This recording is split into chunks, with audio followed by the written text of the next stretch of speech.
what I have designed for you, I've really considered that you're a very busy chef and you don't have a lot of time to manage with your plants. Keeping a watering schedule is another barrier for many home growers. To make watering less of a chore for Chef Jason, I've included a self-watering system in this planter. Below this planter where we're going to put all the plants, there is another container below, and that holds a lot of water. So after some time, right, the roots will go into that reservoir and you'll drink from that reservoir. So how long do I need to refill on them? Maybe once a week or so. Yeah. So that's the idea. Really, really very little maintenance. Everything? Yeah, everything.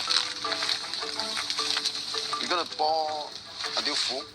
We're going to pour it until it's almost full, because the pots actually do have some soil already, so we'll just leave a bit of space for them. Drawing inspiration from my time with Evelyn, I'm balancing all that technology with natural farming techniques.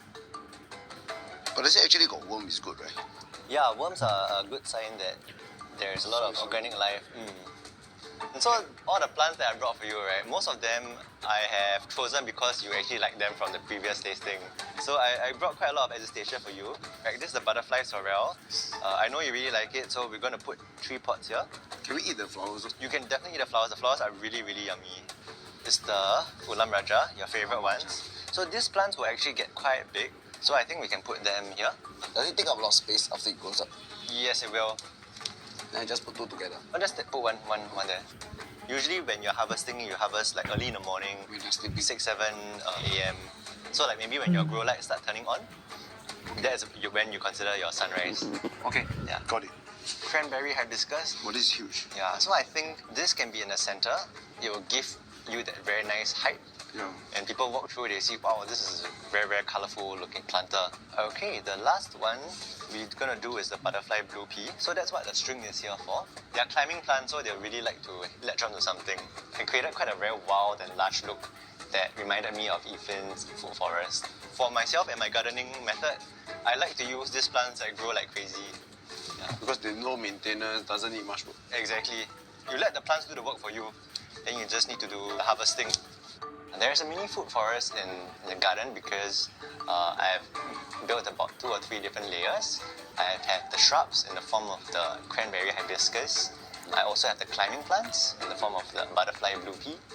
And on the ground cover, I have plants like purslane, ulam raja.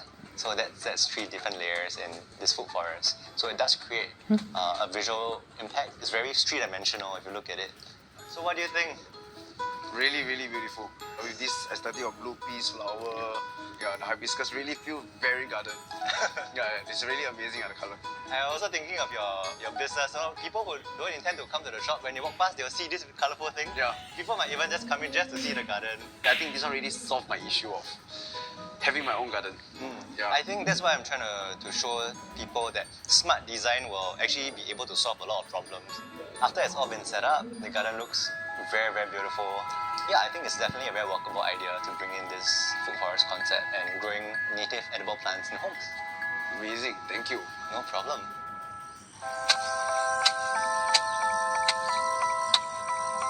Looking back at how I first got into urban farming 8 years ago, no one even knew what it meant. It wasn't even a thing.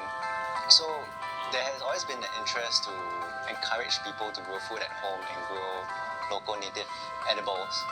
And throughout this journey, we've met many people who, from different parts of this journey, from people who grow food, like Evelyn. In fact, from this, it looks like the whole pharmacy is inside here. It is. People who support the growing of food and the systems like Vera.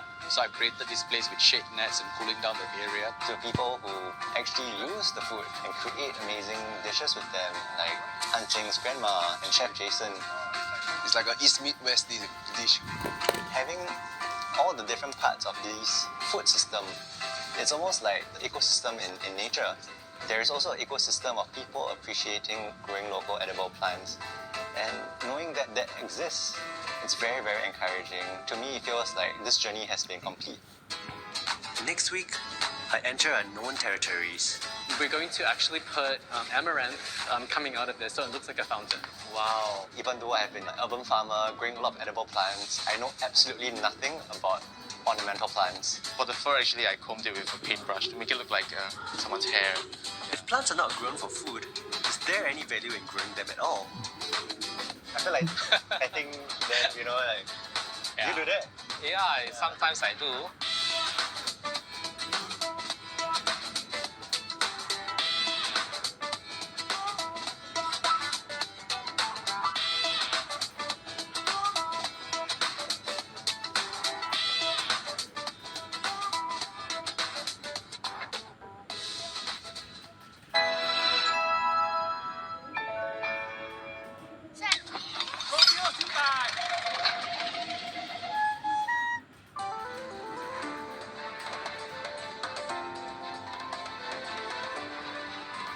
We need to change the way people move around cities. Public transport has to be a part of the solution. If we wanted to fight radically against climate change, we needed to transform our cities.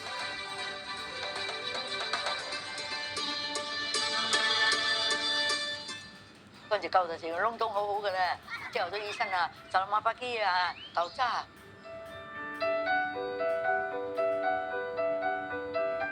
Every generation has got its memories, its core. 有時嗰啲屎啊，屙喺度啦嘛，嗰啲芒果跌落嗰啲屎嗰度咯。啊，我哋就咦咁樣揸住，唔係而家啲人又話污糟又邋遢，唔識㗎。 After the war, the civilian population were extremely undernourished. The delivery war was very busy. 你等鼻香嘛，定臨死驚部部 stop 嘅嘛。The nursing aide, she tied the dead sheep to the foot of the bed and made me pull and exert so the baby popped out. Watch Let Me Tell You a Story on demand at cna.asia. This is World Tonight. Good evening, I'm Paul Singh. Tonight's top stories. West African nations say they're ready to intervene in Niger's militarily if all diplomatic efforts fail to reverse the coup. Germany, meanwhile, has called for the EU sanctions against the rebel leaders. Sweden heightens its terror alert to the second highest level. It says a spate of recent Quran burnings has made the country a prioritized target. Military action that could involve the firing of a long-range ballistic missile. Seoul warns of muscle flexing from Pyongyang ahead of the first standalone summit for leaders of the US, Japan, and South Korea. A major and possibly risky U-turn for Thailand's Pheu Thai party. It announces an alliance with the party of the outgoing Prime Minister Prayut Chan-o-cha, the army chief who led a coup that ousted Pheu Thai 9 years ago. Singapore Central Bank warns against the abuse of the financial system for illicit purposes. A $1 billion Sing dollar crackdown leads to 10 foreign nationals being charged for money laundering. Another 8 are on the run.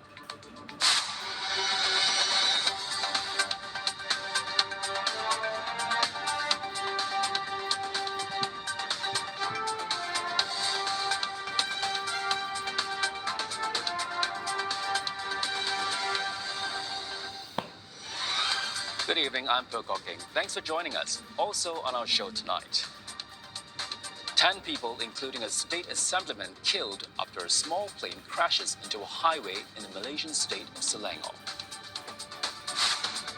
And heightened security in eastern Pakistan after violent mobs attacked churches. More than 100 people have been arrested.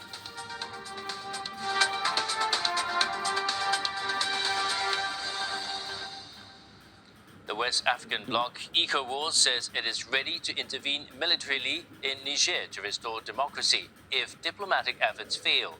Army chiefs from member states have been meeting in Ghana to discuss the details of a standby force. ECOWAS had activated the force and threatened to deploy if Niger didn't reinstate ousted President Mohamed Bazoum.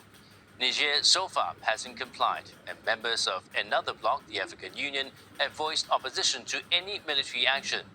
ECOWAS says most members are ready to go it alone. By all means available, constitutional order will be restored in the country. And this meeting today bears testimony to that. If